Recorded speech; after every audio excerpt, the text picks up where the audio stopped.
All right, so I know that when this camera first came out, I wasn't the biggest fan of it. And then even when I got my hands on it, I didn't necessarily think it was worth the months wait time that it was gonna take to get this camera. However, since I have been shooting with this camera pretty much non-stop professionally for the last couple months, I have to say, this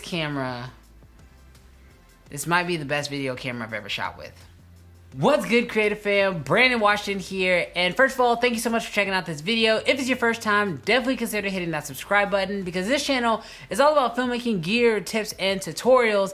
And in today's video, we are looking at my full review of the Blackmagic Pocket Cinema Camera 4K. Now, I know I have put out a couple videos on this in the past, and that was with my, my initial thoughts when I saw this over a year ago at NAB, and then when I got my first hands on it, and that was with the long awaited wait after you ordered it. Some people were waiting months in order to get this camera. But since shooting with this camera, I have to say, for the budget, this is by far the best video quality you can get. However, there's a huge caveat with that, and that is you have to really take your time and learn how to use this camera. Now in this video, I'm going to be telling you guys about my experiences using this camera, kind of my thoughts on the file management using this camera, as well as what it actually takes to make this camera work. And let's start with kind of the image quality. So when you get this camera, especially if you're buying it now, it actually already comes with the update. But if you've had it for a while, Blackmagic actually already did a huge update on this camera that introduced something called Blackmagic RAW. Now, that was the big selling part with this camera, was the fact that for sub $1,400, you could shoot in RAW 4K at up to 60 frames per second, which is unbelievable for a camera this price. And I have to say that having RAW makes a big deal. Now, when the camera first came out, it shot in DNG RAW, but now it's using Blackmagic RAW. And the major benefit there is the fact that the file sizes and the compressions are way easier to work with if you are using DaVinci Resolve. Now, that's a giant if, because as someone like myself, I edit most of my videos in Final Cut Pro 10, and as of right now, there is no way to use Blackmagic RAW in Final Cut 10, which for me, this has become a huge kind of issue because that was one of the big reasons why I wanted this camera, was because I wanted the ability to shoot in RAW and edit in RAW.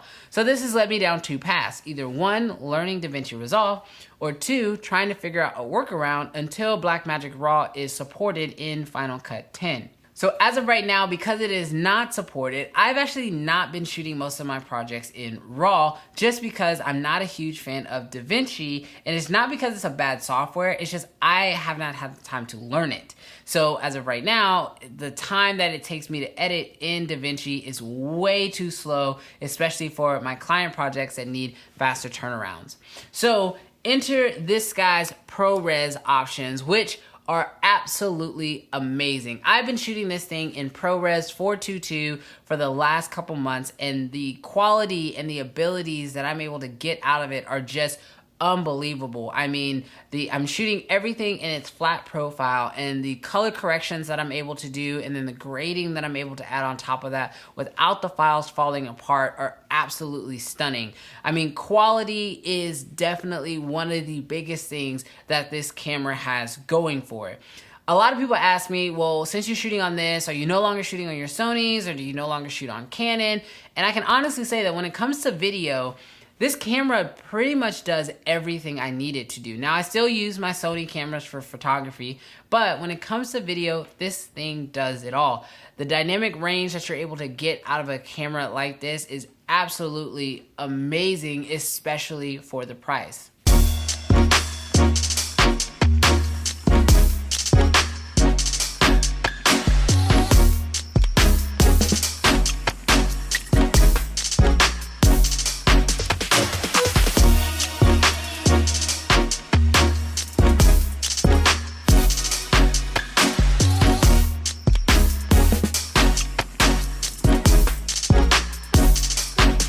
I can sit here and talk about how great the quality of this camera is all day, but I know there's other stuff you guys want me to touch on. For example, the other thing that I absolutely love about this camera is how versatile that it is. I mean, as you guys can see right now, I actually have this thing in a full, pretty much rigged out situation. So using this camera, and I'm not gonna, jump on it too much, but the battery life, it sucks. Like, everybody knows that. I'm not gonna, go into it too much. But primarily, I use this thing with a V-mount battery in a cage, a small rig cage, which I did a whole video on my breakdown. I'm probably gonna redo that video just because I know the audio wasn't very good, and trust me, you guys let me know in the comments.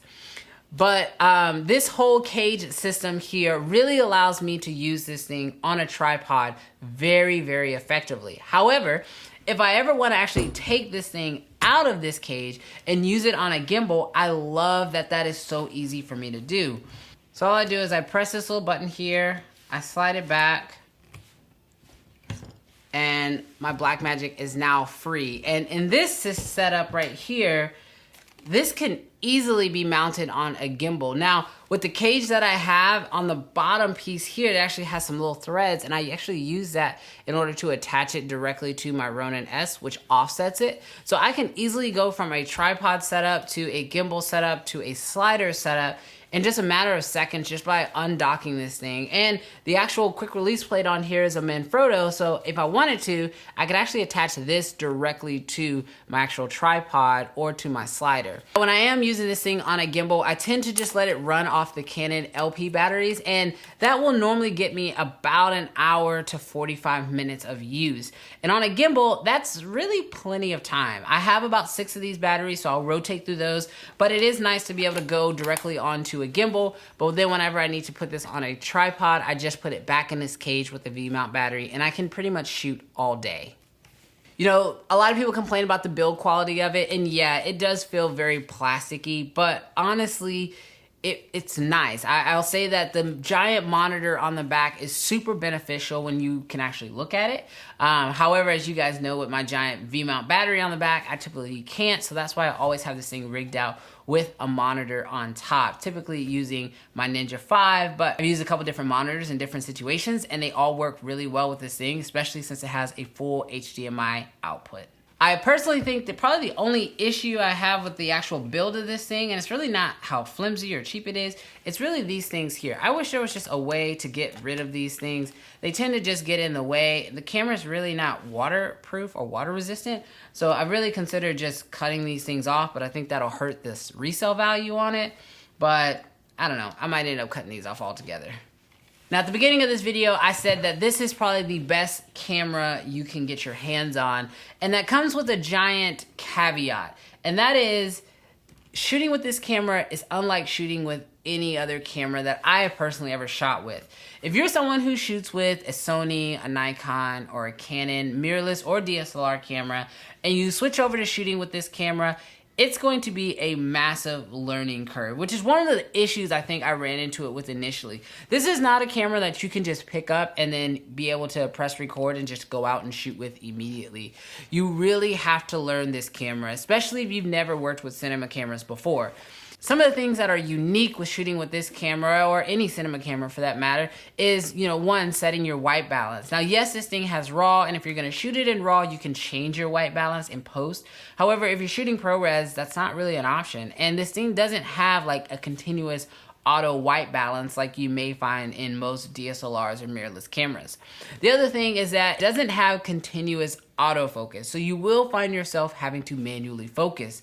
Using that on a gimbal makes things a little more difficult, especially if you're not someone who has manual focused a lot like myself. I've shot on Canon and Sony quite a bit, which have amazing autofocus features, and so I've used those and got kind of spoiled by those. But when I moved over to this camera, it really forced me to have to go back to my manual focusing ways, which is really nice actually, because you never have to worry about it hunting or moving in the middle of a shot, and it kind of forces you to slow down and really dial in your shots just the right way. And in my opinion, they've actually worked out a whole lot better for me. I can't state enough how awesome this camera is. The only kind of regret I have about this camera is that I didn't jump on the bandwagon sooner. I know I said, I wasn't gonna pre-order it, which I didn't. And I know I said that it wasn't worth the wait, which I'm not sure if it really was. But I will say that once you have it and you've learned how to use it, this is probably the best video camera you can get. Now, the only thing that I would say, and the only reason why I would say definitely don't pick up this camera, is if you film yourself. As you guys can probably guess right now, if I'm holding it, obviously I'm not filming with it. When it comes to YouTube, I'm still gonna primarily be shooting all my videos on my Sony cameras. If you're someone who wants to vlog or film yourself or start a YouTube channel and you're going to ever be in front of the camera, this is definitely not the camera to get. If you are someone, however, that is running a production company, or you're shooting weddings, or you're shooting commercials, or you're shooting pretty much anything that requires you to be behind the camera for the price, this is by far my new favorite video camera. I almost think I'm gonna exclusively switch over to this guy. Currently, I have two Sony a7 IIIs and this one Blackmagic Pocket Cinema camera. And I'm realistically thinking about selling one of my Sony cameras in order to buy another one of these. Having two of these on set would be absolutely amazing, and shooting cinema just has a different look. A lot of the mirrorless DSLR cameras are way over sharpened in my opinion, and this thing, the way that the highlights fall off and just the way that it holds the sharpness just right, it really does produce an amazing image. And so I'm an absolute fan of this camera. If you guys are interested in knowing more about this camera, I do plan on releasing a couple more videos on it. But I know a lot of you guys have been asking me over on my Instagram page, since you've been seeing me shoot with this camera so much, what are my official thoughts on it? Well, this is it. I do plan on doing another full breakdown on how I actually use this camera, switching it from a gimbal to the tripod, and also talking about some of the battery options that I've come up with for this guy. But let me know any other questions you guys want me to answer down below, or hit me up on Instagram, and I'll catch you guys in the next video. Peace.